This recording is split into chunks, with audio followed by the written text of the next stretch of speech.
Hi, I'm Holly Clark. And I'm Nikki Parry, and our company Be Well Learning aims to raise awareness and develop understanding of disability and mental well-being. And we do this through a series of training programmes, working together with organisations, employers, charities, public and health services, as well as the general public. And we're delighted to share an approach with you through this short video, and really glad that Wirral Council have asked us to focus on mental health. Mental Health First Aid is an in-depth, comprehensive training programme which teaches its participants the many different aspects of mental health. It also provides them with an action plan to follow. This action plan guides a supporter from that very first contact with someone we suspect may be living with poor mental well-being, right the way through to supporting somebody in a crisis and then their subsequent recovery. And one of the questions that we're often asked is, how can we still deliver good support whilst in isolation? And so today we wanted to share a strategy with you, ALR, which is ask, listen and respond. And it sounds simple enough, and it is, but the most important thing to remember is you don't have to be an expert to offer support. Thank you. Ask.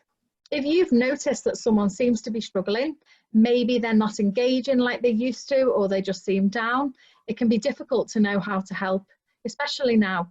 We can't just pop round to see them or invite them out for a coffee. But what can we do? The most important thing we can do when we notice that somebody might not be okay is to approach.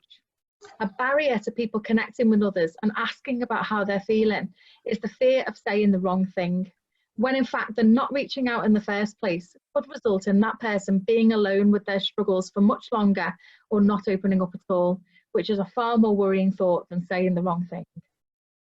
Yeah, thank you. And listen, it's so important to open up that dialogue and simply ask how a friend is doing, or a colleague or a neighbour or a loved one. And if they say, I'm fine, I'm okay, it's really good practice to ask them to elaborate on that. Research shows that often when we do say, I'm fine, we often don't quite mean that. So by asking twice, how are you? How are you really? Gives us more chance for that person to open up and recognise that we do care and that we want to hear a full answer. So it is important to really focus on what the person is telling us about what they're worrying about and how we're going to respond.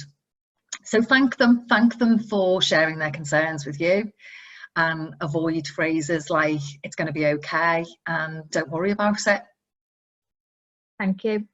And then when we're responding, it's really important to try to not be a fixer. It's human nature to want to help somebody in distress. We want to make it better, but the reality is that sometimes it's really not that straightforward. Offering advice to a person in distress is often very well intended. However, this could cause them to feel overwhelmed or more of a burden.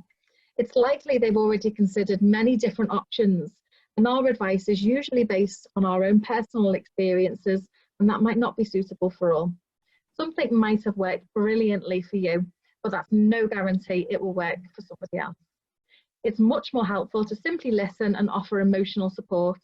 If you have some information to share, then do so. Just make it clear that these are their options to consider and only they know which ones they'd like to explore. And be there with them. At the moment, we may not be able to physically be with someone right now. And thanks to technology, we've learnt so much about how we can maintain connection in maybe more of a virtual way for some of us. And that really matters.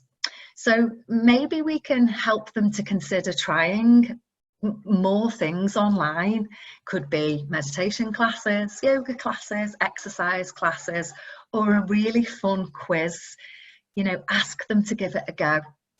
It might help them to get motivated and to just keep going and bring a smile to their face along with other people.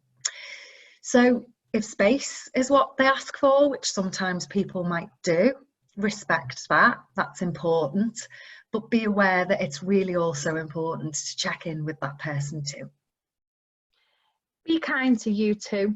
Remember that self-care is the #1 rule of being an effective supporter.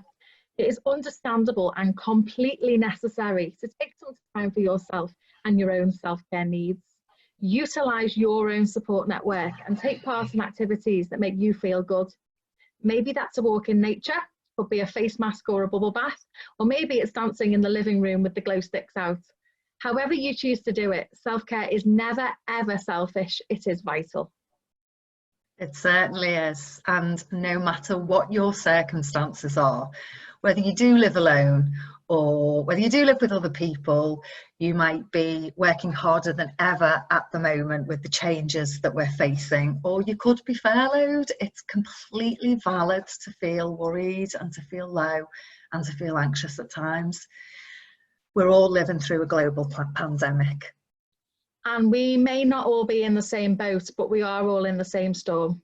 We hope that this has been useful for you, and we really hope to be able to connect with many of you in the weeks to come. Stay safe, stay well, and look after yourselves and each other. Thank you. Bye-bye. Thank you. Bye.